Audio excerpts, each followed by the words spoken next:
Before we begin a perek of Pirkei Avot, there's actually a special excerpt that we say that begins Kol Yisrael Yishlam Chelek L'Olam Haba Shene'emar, and then it quotes a pasuk from Yeshaya. Now our question is, why do we need to see this excerpt, right? The entire Jewish people have a share in the world to come. Well, what does that do for us? How does that help orient us before we start Pirkei Avot?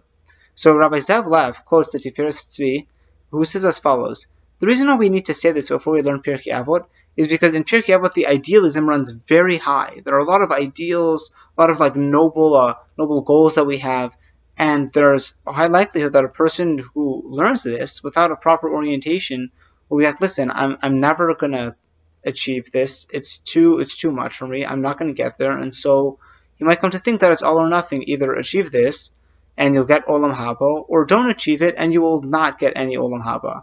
And therefore, the introduction that we see with this Kol Yisrael Yishlam Chelek L'Olam Haba, it's an orientation. It's saying, listen, we know that Pirkei Avot runs high on the idealism. However, it's not all or nothing. Try to fulfill as much as you can. However, if you're Jewish, then you automatically earn a share in Olam Haba, so don't fret.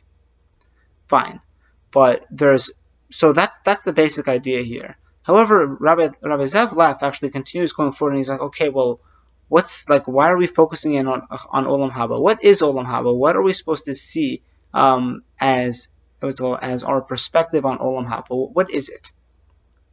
Since we're already speaking about it. And so here, Rambam offers a very important orientation here. So first, just going into that Mishnah in Sanhedrin. So again, it's chapter 10, Mishnah 1, and the full thing goes, okay, Kol Yisrael Yishlam Chelek L'Olam Haba Shene'emar, the pasuk from Yeshaya, and then it says, and here are those who do not have a chelek in Olam Haba, and it names three types of people, which is very interesting because we don't talk about that. However, the Mishnah in Sanhedrin actually speaks about it. But what's the orientation? What are we supposed to understand about certain people who don't get Olam Haba? So Rabbi Lev says it's actually not meant as a punishment. It's really simply a consequence. It's not saying if you do this, then you're out. The answer is, listen, like we said, Kol Yisrael Yishlam Chelek L'Olam Haba, right? All of Yisrael, the entire Jewish people, have a chelek in Olam Haba. What that means is, in order to have a chelek in Olam Haba automatically, that means you have to be part of the Jewish people.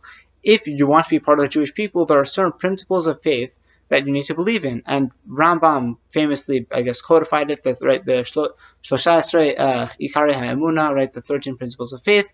And one of the ones that are mentioned, both by Rambam and obviously in the Mishnah and Sanhedrin, is you have to believe that Tchiat HaMeitim Min Torah, that the resurrection of the dead will happen, and second, it's actually a Torah precept. It's there. It's not rabbinic. This didn't come later. It's in the main text.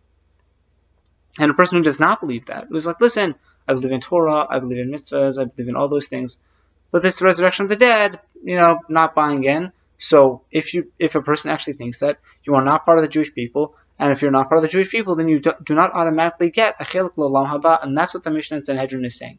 It's just telling us, not as a punishment, it's simply a consequence. You want to be part of Klal Yisrael, then if you're part of Klal Yisrael, you'll have a chelek. And if you want to be part of Klal Yisrael, then there are certain things that every Jew must believe in. So that's one.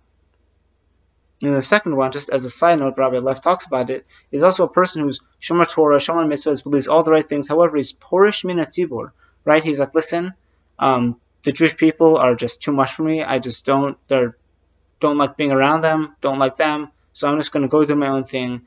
Rambam says that a person like that has actually also lost his chelek in Olam Haba. And again, it's not meant as a punishment, it's simply a consequence. If a person wants to get his chelek in Olam Haba, right, automatically, then you have to be part of the Jewish people. If you separate yourself from the Jewish people, then you fall out and you do not get that automatic chelek. So that's the vort. Now, Rambam also says with regards to Olam Haba that it's not good to serve for reward even for Olam Haba. And he actually says this in the Pirkei Avot, right, in the first perek, Mishnah 3, we'll see that in just a few weeks, where it says, don't be like the Eved who serves al menat lekabel pras. Right? Now, what Rambam points out is, when it says pras, it does not say schar. Schar is wages, right? A person works and he earns wages. A pras is something a person does for someone, and he'd be happy to do it. But then the person who he's working for, then he's like, listen, he gives him a gift, he gives him some kind of some nice thing to reward the good behavior, to reward the help. Even that, says Rambam, it's not even wages, it's just some extra benefit that you're going to get through serving. Don't even serve for that. Such mentality, it's not what we're looking for. That is not the ideal. And what's important to mention is, even though that's not the ideal, the mentality overall, it's not a bad mentality.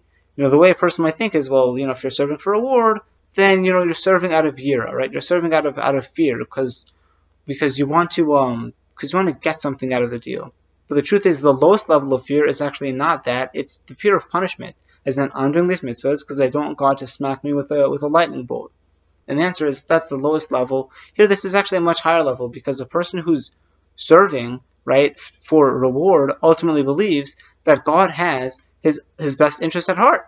That's why he's serving, right? This person is serving God so that he could get reward, which means, God, I believe that you're going to give me a reward, and I believe that you have my best interest in mind, so I'll serve you. Even that, Rambam says, is not the ideal. That's a pretty high level, right? That a person believes that God wants what's best for him. Most of us do not believe that way. We believe that, look, there are all these impediments, right? I can't eat where I want. I can't go on vacation where I want. I can't do all the things that I want to do. I can't act a certain way in business, and so God's really just kind of getting in my way. There are things that are good for me that I understand, but God says other things are good for me. So a person who says, listen, what you want is good for me, and I understand that that's where you're giving me a reward, that's pretty good, but it's not the best. Fine. But Rambam later says, and again, this is all elucidated by Rabbi Zevlev, that Rambam later says it's a mitzvah to anticipate Mashiach.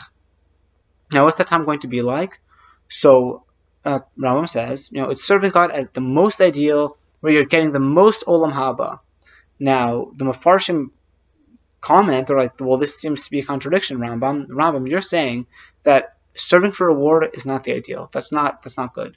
But you're saying we should anticipate Mashiach, because in the times of Mashiach, we'll be able to serve at the most ideal when we're getting the most olam haba. Those two things seem to conflict directly. How do we reconcile them? So Rabbi Zevlev talks like this. He's like, there's a difference between serving olam haba for one reason and another. That is to say, serving God out of self-interest. We're not serving God out of fear of punishment necessarily in earning olam haba, right? That's a pretty high level, right? We're serving out of reward. However, we're serving Him to get reward because this is what's good for me. Right? This is what I want to get out of the deal. I serve, then God pays me a certain payout for the mitzvahs I do and the Torah that I learn. So that's not really God-oriented. That's kind of me-oriented. That's kind of putting me at the center of gravity, and God is kind of there to fuel my interest. However, a person who serves God, is that I can fulfill the purpose for which God created me, right?